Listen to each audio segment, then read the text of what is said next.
માધવપુરનો માંડવો આવે જાદવ કુળની જાન પરણે રાણી રૂકમણી વર વાંછિત શ્રી ભગવાન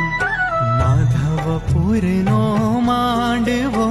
આવે જાદવ કુળની જાન પરણે રાણી રૂકમણી વર વાંછિત શ્રી ભગવાન વર વાંછિત શ્રી ભગવાન